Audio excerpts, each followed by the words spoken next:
사실 주일 아침에 이렇게 예배드리려고 올라가서 보면요, 강대에 올라보면 사실 마음이 많이 감동이 되고 새로워요. 왜냐면은 그냥 우리 매주 드리는 것처럼 보이지만은 그래도 해외 선교 갔다가 와서 본교 예배 드리면요, 그 해외에서 지쳤던 뭔가 마음이 본교 예배 드릴 때 마음이 회복이 되고 치유가 되거든요. 그 고생했던 것들이 보람이 느껴지고, 그런가 하면 또 해외 나와서 공부하고 열심히 일하던 우리 학생들이나 우리 근로자들이 교회에 오면은요, 사실 그들은 몇 개월 동안, 아니 어떤 한 1년 가까이 이 본국의 예배를 그리워하겠다가 왔을 때 감개무량하거든요. 그런 분들, 지방에서 활동하다가 정말 그 어떤 직업 때문에 예배를 못 드리다가 오신 분들이 예배 드릴 때 자기 나름대로 정말 감동된 게 있거든요. 여러분, 내가 편하게 예배 드리는 것이 결코 쉬운 게 아니고 좀 하나님의 은혜인 줄 믿습니다. 아멘. 우리가 그 예배 속에 하나님이 어떻게 우리에게 역사하는지를 우리가 느낄 수 있어야 돼요. 우리 영적인 삶이기 때문에 영으로 그걸 느낄 수 있어야 돼요. 많은 사람들이요, 일중심입니다. 저 사람이 일 얼마나 잘하느냐, 능력이 있느냐, 저 사람이 나한테 유익한가, 저 사람 나한테 해로운가, 자꾸 그 유익을 따지만 그러기 이전에 그의 심령을 보고 그 영을 보면요, 하나님이 기뻐하는 사람이고 하나님이 소중한 분이거든요. 내가 싫어한다 해서 그분이 하나님이 미워하는 분이 아니에요. 나에게 위기 없다 해서 그분이 하나님 앞에서 존귀한 분이 아닌 게 아닌 것입니다. 여러분, 예배는 하나님 앞에서 한 인간으로 선 것입니다. 예배는 하나님 앞에서 한 죄인으로서 서는 것입니다. 그분의 은총을 구하고 그분의 죄를 씻어주는 정결함을 구하며 다시 한번 영적인 회복을 일으키고 세상을 다른 눈으로 보기 위해서 가는 게 예배라고 믿습니다. 오늘 예배를 통해 그걸 경험하길 주님을 축원합니다. 아멘. 사실 오늘 말씀도 우리 다른 말씀이지만 우리가 현실을 살아가면서 많은 도움이 되는 말씀이라고 생각합니다. 이 이스라엘이 나라가 쪼개졌어요. 그래서 북쪽에는 이스라엘이라는 나라 이름으로, 남쪽에는 유다라는 나라 이름으로 두 개가 쪼개졌습니다. 이거는, 이 분단은 하나님이 원하신 게 아니었고, 그 이스라엘 백성들의 어떤 문제, 특별히 왕들이 잘못했죠. 솔로몬 때부터 문제가 틀어지면서 그 아들 르호보암 때 그 나라가 두 개로 쪼개집니다. 정치를 잘못한 거예요. 그래서 쪼개졌는데 위에 북이스라엘은 쿠데타를 통해서 계속 나라가 정권이 바뀌었습니다. 항상 어지럽고 힘들고 우상 숭배가 아주 난무했습니다. 하나님이 기뻐하지 않았습니다. 그래서 여기에 선자들이 활동을 했는데 선자들은 그들의 죄악을 고발하면서 너희들이 회개하고 돌이켜라. 우상을 섬기면 안 된다. 하나님이 기뻐하지 않으신다. 너희들이 이 고통당하는 것은 하나님을 제대로 믿지 않기 때문인 것이다. 하나님께 돌아오라. 그 말씀을 계속 전하는 거예요. 그런데도 사람들은 돌이키지 않고 자기에게 좋은 얘기를 멀리하기 시작했습니다. 결국 하나님께서 그 땅을 심판하실 때 엘리야 때 3년 동안 비가 오지 않는 그런 흉년이 드는 거예요. 엘리야가 경고했습니다. 하나님이 나를 통해 다시 기도를 시키기 전까지는 이 땅에 비가 오지 않으려. 여러분, 우리도 오래 경험했지만 올 전반부에 비가 좀 오지 않고 아주 마르니까 비가 안 온다고, 물이 없다고 아주 난리를 쳤어요. 근데 이제 후반부에 비가 너무 와서 또 이제 문제가 되고 있어요. 그러니까 잠깐만 비가 나도 우리는 어려움을 호소하고, 비가 조금만 많이 해도 우리가 어려움을 호소하는 게 인간의 연약함인 것입니다. 근데 3년 이상을 비가 오니 나라가 어떻게 됐겠어요? 온 나라가 물이 말랐고 먹을 마시물도 없는 거예요. 음식도 바닥이 나는 거예요. 온 곳곳에 물이 없으니까 이제 전염병이 창궐하기 시작합니다. 보통 난리가 아닌 거예요. 이럴 때 이걸 선포했던 엘리야도 사실은 자기가 선포해서 하나님 뜻대로 되고 있었지만 자신도 먹을 것이 약하고 물이 필요했습니다. 그럴 때 하나님께서는 이 엘리야를 그리 시냇가에 보내셨습니다. 여기는 물이 잘 마르지 않는 곳이니까 너 여기 숨어 있으면서 여기서 내 때를 기다리라. 그리고 거기에 숨겨두셔서 거기 물을 마시게 하고 까마귀가 아침과 저녁으로 떡과 고기를 갖고 왔습니다. 그러면서 아주 기적적으로 먹고 살았습니다. 근데 하나님께서 어느 때가 되니까 이 엘리야에게 네가 옮겨야겠다는 거예요. 옮겨야겠다는 거예요. 성경에 보면 그리 시냇가도 물이 좀 많았기 때문에 이렇게 되지만, 그러나 여러분, 하나님의 사람들은 어떤 환경 때문에 조종하는 것보다는 하나님의 뜻에 의해서 움직여야 됩니다. 하나님께서 너를 옮기겠다는 거예요. 어디로 옮깁니까? 했더니 시돈 땅에 사르밧이라는 지역으로 내가 너를 보내겠다. 그런데 이상한 말씀하십니다. 우리 읽은 본문에 보니까 8절에 여호와의 말씀이 엘리야에게 임하여 이르시되, 9절에 너는 일어나 시돈에서 본 사르밧으로 가서 거기 머물라. 장소를 말했어요. 괜찮아요. 그런데 그 뒤에 말이 뭔가 엘리야에게 어떤 과제를 주는 것 같아요. 내가 그곳에 있는 과부에게 명령하여 어떤 과부에게 너에게 음식을 주게 하겠다는 거예요. 엘리야가 생각했죠. 거기로 내가 가야 되는데, 거기 가면 내가 만나야 될 어떤 여자분이 있는데 그분이 과부라는 거예요. 이 어려울 때 과부들은 굉장히 삶이 궁핍했거든요. 뭔가 하나님의 뜻이 있구나. 같습니다. 여러분, 그래서 이 엘리야가 사르밧에서 갔더니 정말 갔는데 보니까 어떤 한 과부를 부딪힌 거예요. 근데 이 엘리야가 잘 지켜보니까 이 여인이 뭘 줍고 있어요. 그러니까 나뭇가지 주워서 뭔가 음식을 준비하려는 것 같아요. 그래서 이 엘리야가 그 여자에게 부탁합니다. 처음에는 야, 그릇에 물을 좀 가져다가 내가 마시게 해라. 그래서 여인이 물을 가지러 가는데 그 뒤에 한마디 더 던집니다. 내 손에 떡 한 조각을 내게로 가져와라. 내가 좀 배가 고프니까 먹을 걸 가져와라. 그렇습니다. 그런데 이 여인의 대답이 아주 심각합니다. 12절에 보니까, 이럴 때 말씀을 같이 비춰주면 좋은데 잘 안 맞는 것 같아요. 12절에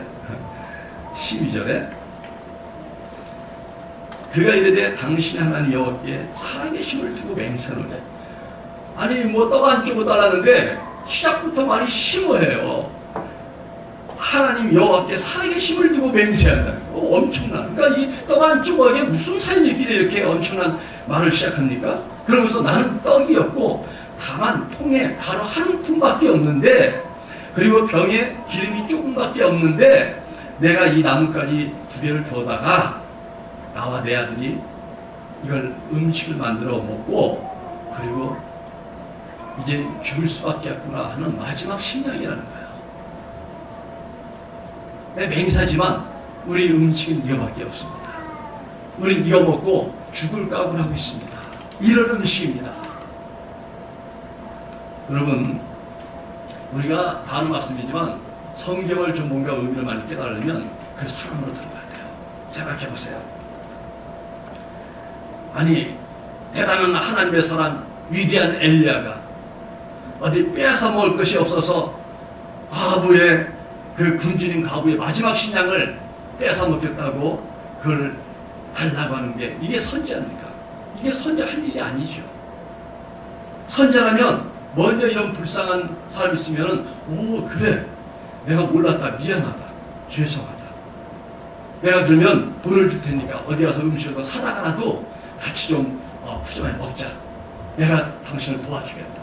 이래야 되는 것이 선지자지. 마지막 신앙을 달라는 것이 이게 좀 뭔가 과하고 문제 있잖아요.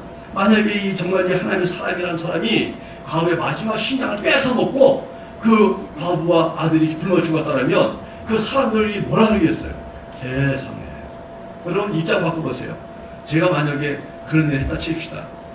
김희성 목사님이 누구 어려운 분 뺏어 먹고서 그 사람들은 그냥 죽었대. 아마 강대상에 쓰면 다 싼다는 눈초리로 약간 고개를 이렇게 보는 게 아니라 약간 이렇게 해서 이렇게 직접 보지 않겠어요? 참 저런 분이 어떻게 세상에. 이게 평판이 어떻게 되겠어요? 이거는 뭔가 그 상황을 놓고 보면 이해가 안 되는 상황이 사실 벌어지고 있어요. 이 엘리야는 정말로 이 과부의 그 떡을 만드는 것을 먹었습니다. 하나님께서 그동안 까마귀를 통해서 기적적으로 먹이 살렸다면 여기서도 과부가 아니고도 얼마든지 먹이 살릴 방법이지 않겠어요? 하나님의 기적이. 어떻게 먹고 죽으려는 마지막 신앙을 뺏는 방법이 이게 무슨 하나의 방법이에요? 이해가 안 되잖아요. 이해가 안 되잖아요. 사실 12절을 그래 잘 보면 과부가 이 말을 할 때 선자님 제가 이게 마지막 신앙인데 이거 드리겠습니다 이 말이 아니라 제가 생각할 때는 그런 것 같아요. 당신의 하나님 여호와께 살아 계심을 두고 맹세하노니 할 때는 뭔가 이를 악물고 아주 독한 마음으로 세상에 어떤 이런 인간이 있나 그런 마음으로 아마 막 처절하게 막 소리도 약간 톤이 높아갖고 당신 하나님 여호와께 내가 살아계심을 두고 맹세하노니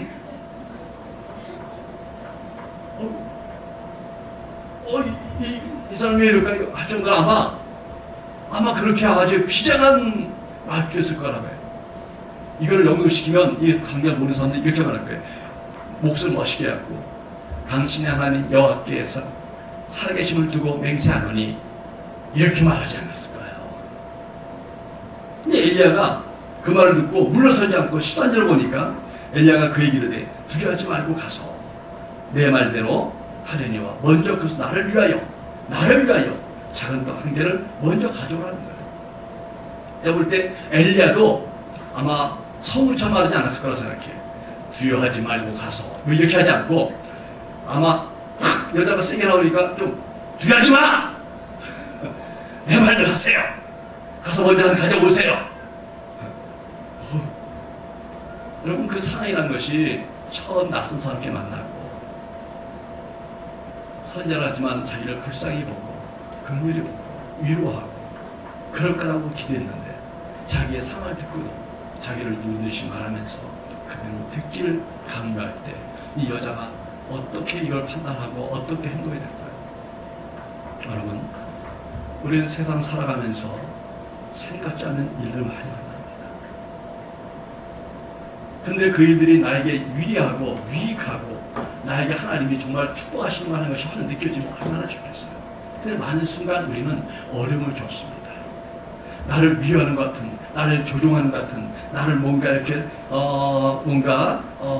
다른 의도를 갖고 같은 그런 사람들, 아니면 자기가 상상하는 것으로 누르고 그것도 예수 믿는다면서 자기를 누를 때 그럴 때 마음이 우리가 욱하고 올라올 수가 많이 있습니다. 많은 상황이 우리에게 있습니다. 네, 여러분 오늘 이 사료가를 통해서 우리가 깨달아야 될 게 있어요. 하나님께서 왜 엘리야에게 하필이면 이 마지막 시간을 먹고 줄 과부에게 보냈으며 그걸 또 마지막 음식을 빼앗아 먹도록 하고 있는 것인가? 이 여자가 그 데서 부르짖는데도 그 소리 듣고도 먼저 가져오라고 그걸 강요하고 순종을 요구하는 이 진짜 엘리야의 마음은 무엇이냐는 거죠. 여러분 우리 삶에 하나님께서 우리에게 강하게 말씀하실 때가 있어요. 어떤 하나님 우리에게 강하게 요구할 때가 있어요. 내 상황이 힘들고 내가 어려움 아는데도 불구하고 하나님에게 순종을 요구할 때가 있습니다. 우리 마음은 섭섭하고 하나님이랑 어떻게 이룰 수 있을까? 하나님 좋으신 하나님이라면서 사랑의 하나님이라면서 교회는 무조건 좋은 것이라면서 나에게 이랬을 때 여러분 우리는 거부하기를 수도 있습니다. 그러나 여러분 중요한 건 그거예요. 항상 내 입장에서 모든 걸 보지 마십시오. 인간의 입장에서 하나님을 보지 마십시오. 바꾸어서 하나님 입장에서 이 상황을 보게 하시고 하나님 입장에서 왜 나에게 이런 걸 하실까라고 한번 보세요. 여러분 다시 한번 추론해 볼까요? 엘리야는 하나님의 사람입니다. 그는 지금 사사로운 욕심으로 음식 하나 뺏어 먹고 배고픈데 짜증이 나서 빨리 먹고 싶다는 욕심으로 이렇게 말하는 게 아닌 겁니다. 엘리야는 이 과거의 마지막 식량을 먼저 요구한 것은 하나님께서 복 주실 자가 누군지를 찾고 있었던 것입니다. 우리가 아까 구절에 읽었지만 엘리야는 하나님께서 자기에게 말씀하실 때 너는 사르밧으로 가라.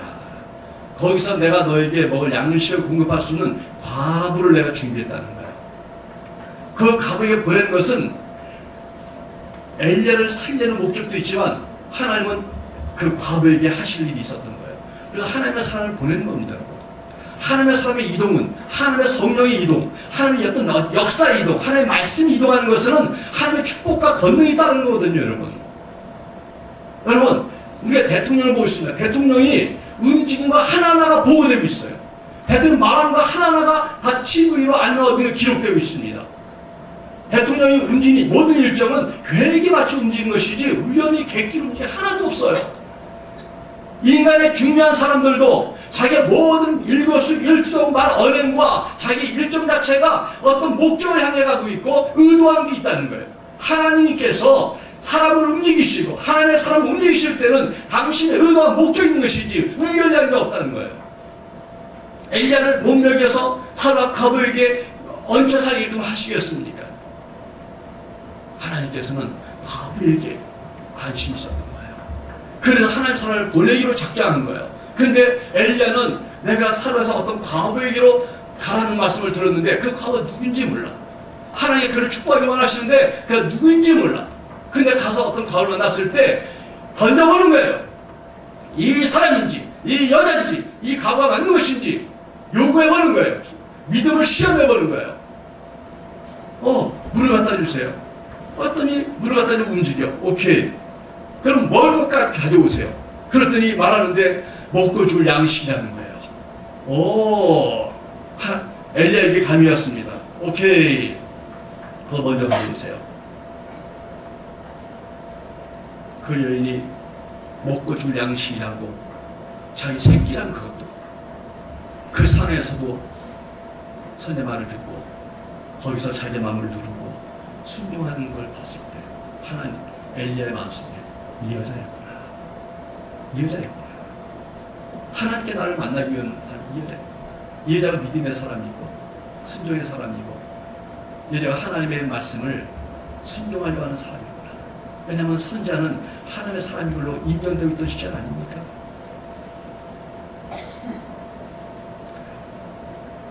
그래서 이 사르밧에 도착해서 처음 눈에 띄었던 과부에게 이런 요구를 함으로써 하나님의 복주실자가 누군지를 알려고 찾으려고 했던 행위였던 것입니다. 여러분, 이 과부는 어떤 일을 한 거예요? 12절에 자기의 그 어려운 상황을 말했지만 그럼에도 불구하고 자기에게 먹을 것 달라는 이 성경의 요구가 무리하게 보이고 너무 좀 뭔가 이기적인 것처럼 보였지만 이런 불편한 마음의 시험을 이겼습니다. 여러분, 우리 예수 믿고 살면 무조건 잘 된다고 생각하고 있어요. 난 노력하지 않아도 그냥 저절로 잘 되고 하나님 나한테 좋은 일만 만나게 하고 좋은 사람만 만나게 하고 좋은 거래만 되게 하고 좋은 거래처만 만나게 할 거라고 기대하고 있어요. 그렇게 안 되면 우리 짜증을 내요. 하나님, 내가 예수 믿어도 교회 다니도 별거 없네요. 왜 이런 일을 당했죠? 왜 저런 사람을 만났죠? 하나님이 나에게 도움을 주지 않는 것 같다고 말하고 있습니다. 그러나 여러분, 우리는 이 과거를 통해 배운 게 뭐예요? 이 여인은 자기의 의는 시험을 이긴 거예요. 그것도 하나님의 사람을 통해 시험했습니다. 오늘날 교회 다니다 보면요, 사람들이 교회를 다니세요, 예수 믿으세요 전도하면 무슨 말 하냐면 나도 옛날에 교회 다녔다는 거예요. 그냥 안 나간다는 거예요. 어떤 사람이 이렇게 말해요. 예수 믿는데 교회는 안 나가겠대. 왜? 교인한테 사기당했대. 교인한테 상처받았대. 우리 직장의 상사가 집사인데 아주 못됐대. 그 사람 보니까 교회 나가기 싫다는 거야. 우리 사장님이 교회를 잘 다닌대. 근데 우리한테 한 거 보면 영 아니라는 거야. 우리가 교회에 대한 상처가 많아요, 여러분. 근데 그 믿지 않는 사람들의 얘기를 칩시다. 근데 믿는 우리들도요, 교회에 대한 상처가 많을 수 있어요. 여러분, 여기 계신 우리 성도 여러분들도 우리 분일영각교회가 안산의 가장 행복한 교회지만 그래도 괜찮아요. 좀 반응이 좀 그래도 빠른 것 같아요. 다시 한번 해볼까요? 우리 분일영각교회 안산의 가장 행복한 교회지만 대인관계도 좋고 서로 사랑하고 화목하지만 그러나 그럼에도 불구하고 같이 지내다 보면 상처가 돼요. 상처가 되는 어떤 때는 집사님의 상처받을 때 있어요. 성도의 상처받아요. 또 심지어 우리 이금배 목사한테 상처만 계시면 저한테 상처받은 또 많이 있다고 나 말 못하겠는데 좀 있을 것 같아요. 근데 여러분, 이런 것들이 우리 어떤 때 교회 생활하기 힘들게 만들고 은혜를 못 받게 만들고 예배에 집중 못하게 할 수도 있어요. 근데 여러분, 오늘 과부를 통해서 이 과부는 자기에게는 시험을 이겼습니다. 시험을 이겼습니다. 이 과부가 시험을 이길 수 있던 또 하나의 근거는 뭐냐면 13절 14절 보니까 소개상에서 말하는 이 여자에게 엘리야가 무슨 말을 하면서 자기를 누르냐면 13절에 보니까 엘리야가 그에게 이르되 두려워하지 말고 가서 두려워하지 말고 가라. 두려워하지 마라. 그리고 내 말대로 해라. 먼저 그것은 나를 위해서 작도 하나를 가져오고 그 후에 너와 내 애들을 위해서 그것을 만들어라. 여기 보니까 두려워하지 말라는 거예요. 그리고 14절에 무슨 약속을 하냐면 이스라엘 하나님 여호와의 말씀이 나 여호와가 비를 지면에 내리는 날까지 그 통에 가루가 떨어지지 아니하고 그 병에 기름이 없어지지 아니하리라 하는 그런 축복의 약속을 말씀했습니다. 근데 여러분 중요한 게 그거예요. 이 여인의 믿음은 자기에게 뭔가 억압하고 요구하는 그 엘리야의 어떤 그 부담감, 정말 불편함, 뭔가 반발심 이런 게 일어남에도 불구하고 이걸 이겼는데, 그러나 그런 와중에도 그 선지하는 말을 하나님 말씀으로 받고 믿어줬다는 거죠. 믿었다는 거죠. 예전에 설교한 적이 있는데, 그리고 저번에 우리 청년 연합순회도 한 적이 있는데, 마시멜로 얘기했습니다. 마시멜로. 제가 그걸 연합순회 때 아이들이 학교에서 가서 또 도서관 가서 그 책을 다시 한번 훑어보랬었는데, 난 마시멜로 뭔지 몰라 사실. 그런데 보니까 그 영국에서 났던 것인데 그 잡초인데 이것이 아주 그 사람들에게 별로 알리지 않았던 것인데 어느 날 이거의 그 효능을 알게 된 사람이 있는 거예요. 그래갖고 이 마시멜로가 사람이 그렇게 좋다는 거예요. 그래서 한 50가지 그 병에 좋다는 거예요. 만병통치약이죠, 어떻게 보면. 그게 나타나니까 이게 갑자기 유행을 탔어요. 근데 어떤 제과업자가 이 마시멜로를 이 말랑말랑한 고무처럼 말랑말랑한 거 있잖아요, 그죠? 거기다가 이렇게 해서 과자를 만들었더니 아주 선풍적인 인기를 끌은 거예요. 그래서 우리 요즘에 말랑말랑한 것도 많잖아요. 다 그 제과업자가 마시멜로를 섞어서 만든 거였습니다. 그래서 그분이 아주 돈을 많이 벌었는데 이제는 마시멜로 안 해도 뭐든지 말랑말랑하면 다 애들이 좋아해. 근데 이 마시멜로가 그렇게 좋다는 거죠. 근데 애들에게 굉장히 맛있고 애들이 먹고 싶어 하는 거라는 거죠. 근데 4세 정도 되는 애들에게 마시멜로를 앞에다 두면서 야, 이거 너 줄 거야. 너 먹어도 돼. 그런데 한 가지 조건이 있어. 만약에 네가 이걸 안 먹고 15분 동안만 기다리면 2개 줄게. 더 줄게. 그렇게 약속을 했다는 거예요. 그러니까 애들이 이걸 놓고 고민하는 거죠. 유혹을 받고. 근데 애들이 평균적으로 못 참는 시간이 6분이래요. 평균 애들 6분 정도 기다리다가 아이 그냥 먹게다 먹는다는 거예요. 근데 그 중에 몇 명은 이걸 기다리는 애들이 있다는 거예요. 그래서 막 먹고 싶은데 기다리니까 막 어떤 애는 막 고개를 돌리고 그냥 엎어져 있고 딴청을 피우고 어떻게 하면서 견디는 애들이 있는 거예요. 그런데 이 아이들을 한 15년의 세월 동안 추적해서 통계를 내는데 15분 동안 기다리고 참고 2개를 얻어먹은 애들이요, 어떤 공부에도 능력이 뛰어나고 다 사업에 성공하고 그런 확률이 굉장히 높다는 거예요. 그러니까 뭔가 더 좋은 걸 얻기 위해서 참고 견딘 자에게 더 좋은 것이 나타난다는 거예요. 그래서 그 마시멜로 얘기가 너무 유명한 책이 되고 세계로 퍼졌죠. 그래서 하나 이론이 되어버렸습니다. 이걸 대학교에서 실험했던 거죠. 여러분, 우리는 더 나은 삶을 원하고 있습니다. 하나님 우리도 축복을 원하고 있습니다. 근데 문제는 눈앞에 자그마한 어떤 시험들 앞에서 우리는 못 참고 불평을 하고 원망을 쏟아낸다는 것이죠. 결국 복을 받을 수 없는 그런 신앙의 모습을 보일 때가 있습니다. 근데 하나님 약속을 믿고 그걸 참고 견디는 자, 유혹을 참고 시련을 견디고 어떤 시험을 극복하는 자에게 하나님께서 반드시 좋은 걸 줄 줄 믿습니다. 이 엘리야를 통해서 약속하신 말씀이 정말 이 여인에게 이루어진 거야. 어떻게 그런 일이 있을 수가 있는데 정말 이루어진 거야. 이 여인은 그 믿음으로 하나님을 소망했었고, 그리고 그 엘리야 만났을 때 그 믿음을 보여준 것이었고, 그 믿음이 그 지역에 수많은 사람들이 굶어 죽어갈 때 이 여인은 구원을 받았던 것입니다. 그리고 이 여인은 자신에게 온 작은 것이었지만 이건 자기의 큰 거였습니다. 이 먹을 거 하나가 자기의 마지막 생명과 같은 거 아니에요? 근데 이것을 하나님의 사람에 드렸을 때 하나님이 그것을 정말 수십 배, 수백 배로 축복하신 것이죠. 여러분, 우리들도 오늘날 이 사르밧가보와 크게 다르지 않은 때를 살고 있습니다. 사실은 우리나라 계속 우환이 있는 것 같아요. 또 이번에 뭐 결안도 파동이 났고, 뭐 맨날 그 조리독감 뭐 해서 그냥 하여튼 TV를 보면은 좀 재미가 없어요. 너무 이렇게 어른거만 생겼고, 또 뭐 전쟁에 대해서 뭐 그런 얘기를 하면 다 아는 거니까 더 우울해지니까. 근데 이런 게 많은 때를 살고 있습니다. 이번에 나 충격받으면 스페인에 또 테러가 일어났다는 거죠. 이슬람 그 어떤 방신도겠죠. 그냥 차를 몰고 그냥 막 그 시장통 같은 데를 달려가고 한 100여 명을 다 상처를 피고 엄청난 그랬습니다. 스페인이 그런 게 좀 없는 나라였거든요. 근데 그럼으로써 이제 또 두려움에 떨기 시작하는 거죠. 우리나라도 큰 질 수는 없어요. 우리 인생이 마치 흉년을 겪는 것처럼 영적인 기갈과 고통에 시달리고 있습니다. 그런데 이것에 해답이 없습니다.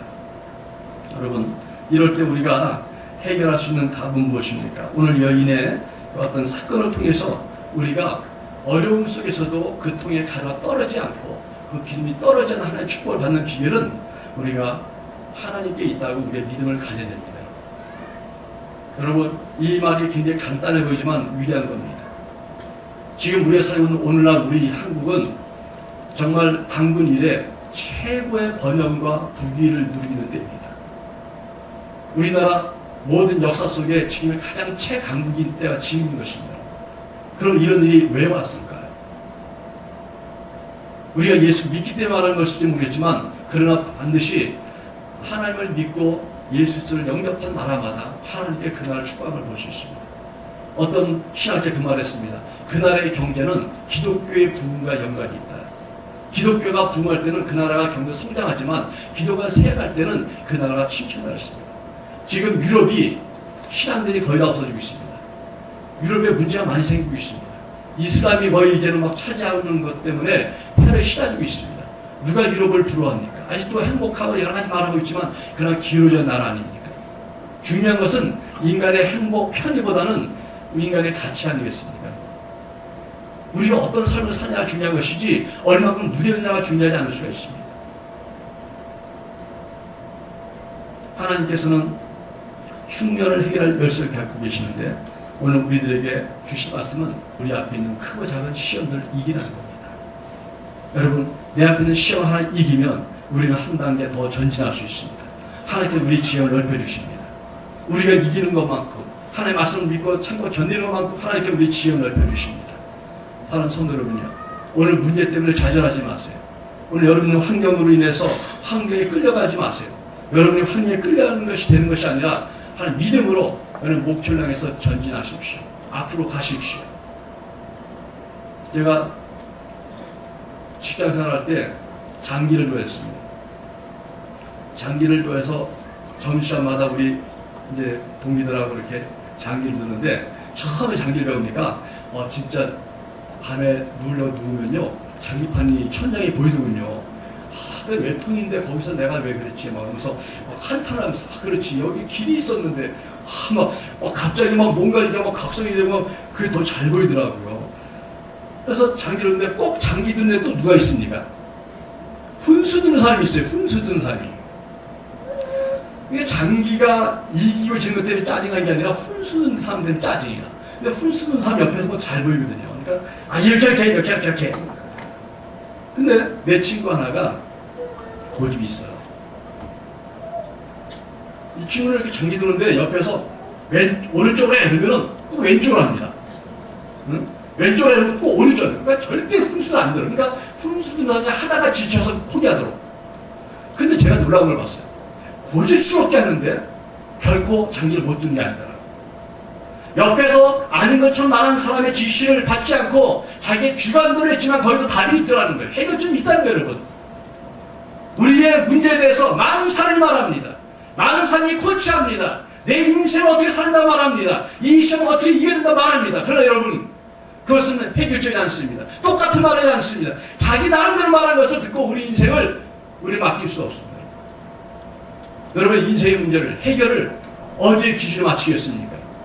부모님에게 계속 맞추겠습니까? 친구에게, 직장 상사에게, 동료에게 상담할 수 있죠. 그러나 결정은 여러분 자신이 되는데 그 결정이 옳습니까? 여러분, 우리 인생을 살아가는 초점이 분명히 중요한데 우리 믿음의 사람으로서 하나님의 말씀에 초점 맞추십시오. 엎드려 기도하십시오. 하나님께 나에게 요구하는 것에 대해서 순종하십시오. 어떤 때는 사람이 이해 못할 때가 있습니다. 그러나 내 속에 말씀하신 하나님의 음성에 순종하십시오. 다른 사람들이 나에게 그건 절대 안 된다고 말했더라도 하나님 나를 이끄신다 하십시오. 왜냐하면 내 속의 영은 하나님을 원하고 있고 하나님의 말씀하신 게 무엇인지 알고 있으며 그것을 위해서 나는 꿈을 꾸고 있고 나는 환상에 젖고 있는 것이며 나는 하나님 앞에서 새로운 인생에 대한 가능성을 보는 삶인 것입니다. 사람은 내 처지에서 내 상에서 그 먹을 걸 주면 안 돼. 어떻게 자식을 먼저 먹여야지. 주위 종에서 그러면 안 돼. 하겠지만은 그러나 이 여인의 속에서는 믿음이 움직였습니다. 하나님 말씀이 그 속에 들어왔습니다. 이해가 안 됐지만 거기 순종했을 때 거기에 길이 있었습니다. 이건 이 여인이 한순간에 된 것이 아니라 그 여인이 믿음의 사람이었기 때문에 하나님이 그를 기억하셨고 거기 하나님의 사람을 보냈던 것입니다. 여러분이 믿음의 사람이라면 하나님이 여러분을 찾아내십니다. 여러분 믿음의 사람이라면 하나님이 그 문제에 대해서 해답을 주기 위해서 누군가 방문할 것이고 누군가 말할 것이고 거기에 뭔가 여러분들에게 아이디어를 주고 계시를 줄 것입니다. 여러분들은 그 앞에서 하나님 말씀 중심으로 서 있을 때 그것을 분별할 수 있습니다. 사람들 말에 의해서 흔들리지 마시고 하나님의 사람으로서 살아가십시오.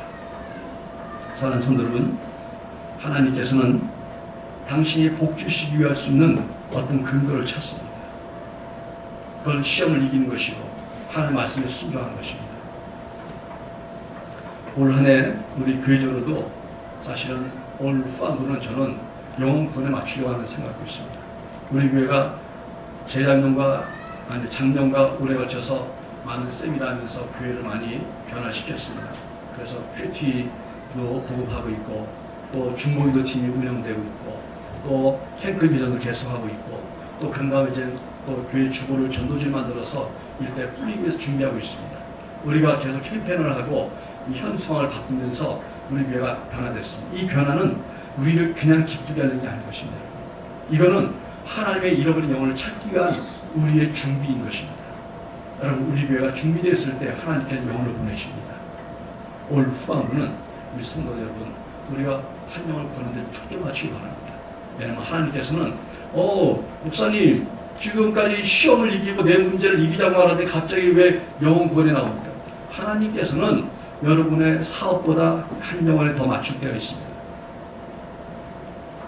하나님께서는 여러분들의 삶에 대해서 지금 큰 문제를 해결하는 것보다 더 중요한 것이 여기 있다고 말할 수 있습니다. 인생의 중요함을 먼저 해야 됩니다. 많은 사람들이 주님 사업을 성공시키면 내가 전도하겠습니다. 그렇게 한 사람 못 봤습니다. 주님 우리 가정 문제 해결해 주시면 내가 하나님께 충성하겠습니다. 그런 사람 못 봤습니다. 어려서부터 착실했던 사람이 커서 착실한 것이죠. 어려서부터 뭔가 훌륭한 습관을 가진 사람들이 자신도 모르게 그 훌륭한 습관과 인격이 나오는 것이죠. 우리의 신앙은 항상 어렵고 항상 부족하고 항상 구할 게 많습니다. 그러나 그때 순종하고 그때 하나님에 맞춘 사람들에게 하나님께서 그 믿음을 보시고 해결점 주시는 것입니다. 아멘. 예전에 제가 했던 예언 하나를 말씀을 드리고 끝내려고 합니다.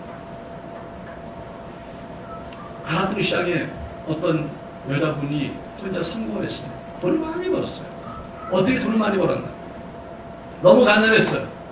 근데 가나동 근처에 사니까 그 시장 사람들하고 어떻게 해갖고 이 여자가 그 뭐라죠? 이런 그릇을 뭐라고 옛날에는 그릇? 대야? 다라이? 옛날에 다라이 맞아요. 뭐 이런 거 하나. 그래갖고 어떻게 하면 요 가게랑 가운데 기둥이 있는데 그 기둥에 이 딱 그 놓고서 이제 그 뭐 조개 이런 걸 파는 거예요. 그럼 요게 하나의 가게예요. 그러니까 불쌍하고 어려우니까 그 나중에 거기다 놓고 그냥 팔아보세요. 많은 그런 거 파는 거예요. 뭐가 있어요? 그러니까 이 아주머니 거기 앉아갖고 한 개 보려면 그거 놓고서 성경책 보는 거야 그냥. 믿음은 좋으셔가. 근데 이상하게 이분이 장사가 잘 되는 거예요. 장사 잘 돼갖고 달에 놓고 파는데 창고가 따로 있어. 이제는 물건 창고가. 그게 잘 돼. 그냥 거기서 돈을 벌기 시작해서 크게 부자 됐어요. 그래서 왜 이렇게 잘 되냐 그랬더니 그분 얘기 재밌더라고. 그냥 할 게 없어서 그냥 성경책 보고 있는데 사람들이 자꾸 사더래. 그래서 왜 산가 생각해봤더니 두 가지를 봤대. 하나는 믿는 사람들이 이렇게 보면서 믿는 아주머니신데 저렇게 어렵게 하니까 내가 팔아줘야겠다고 사는데 첫째. 안 믿는 사람이 산대. 왜 산다 그랬더니 보니까 예수 믿는 사람이니까 설마 속여 팔진 않겠지. 그래서 산다는 거야. 그래서 믿는 사람도 사고 안 믿는 사람도 산대. 할렐루야. 여러분 직장생활 사업할 때 내가 믿는다는 걸 말했을 때 결코 숨겨보지 않습니다. 나팔을 부세요. 나 믿는 사람이라고 제대로 믿는 사람이라고 말해야 돼요. 그럴 때 저렇게 제대로 믿는 사람이라면 내 아이를 맡길 수 있고 내가 거래를 맡길 수 있고 내가 오다를 줄 수 있다고 받아야 됩니다. 안 믿는 사람이라도 설마 저렇게 열심히 있는 사람이 거짓말해야 되는 거야. 나에게 바가지를 쓰겠는가 생각해서 하지 않겠어요. 그런 마음을 가지셔야 돼요. 믿음으로 사세요. 그리고 하나님 위해 사세요. 올해 제가 여러분 목사의 권위를 말합니다. 올해 한 사람이라도 전도하시면 하나님 크게 축복할 줄 믿습니다. 이 여인도 엘리야의 말을 믿고 마지막 신앙을 드렸더니 그 3년의 흉년을 먹고 살았잖아요. 목사 말 듣고 올해 한 영혼 구원시키면 3년 먹고 살 줄 믿습니다. 아멘. 여러분 기도 제목 제가 중보기도 많이 기도 제목 있는 거 봤어요. 참 많은 문제에서 많이 기도합니다. 근데 그 기도 제목에 한 영혼 전도 못해갖고 너무 안타까워서 울부짖는 기도 아직 못 봤어요. 주님 그 사람 내가 아니면 안 됩니다. 근데 이 사람 오늘 이번 주에 만났는데 반응이 안 좋았어요. 다음 주에 만났을 때는 어떻게 하게 도와주세요. 그렇게 쓴 건 못 봤습니다. 주님 내 이 영혼 때문에 내가 잠 못 잡니다. 주님 날마다 기도하는데 언제 이분이 돌아옵니까? 주님 지혜를 주세요. 이분에 접근할 수 있는 기회를 주세요. 이분에게 말할 수 있는 기회를 주세요. 이분의 마음이 부드러지게 해주세요. 이분이 뭔가 주변에 어떤 사람을 통해서라도 뭔가 좀 이렇게 변화를 갖게 도와주세요. 우리는 하나님의 마음에 관심이 없을 때 있고 내 문제만 내 입장에서 하나님께 기도할 때 있습니다. 여러분 오늘 후반부는 주님의 마음으로 기도하고 주님의 마음으로 믿음으로 나가십시다. 주님께서 우리를 보시고 기뻐하시면 엘리야를 보낼 것입니다. 여러분 삶에 엘리야가 오기를 간절히 축원합니다. 기도하겠습니다.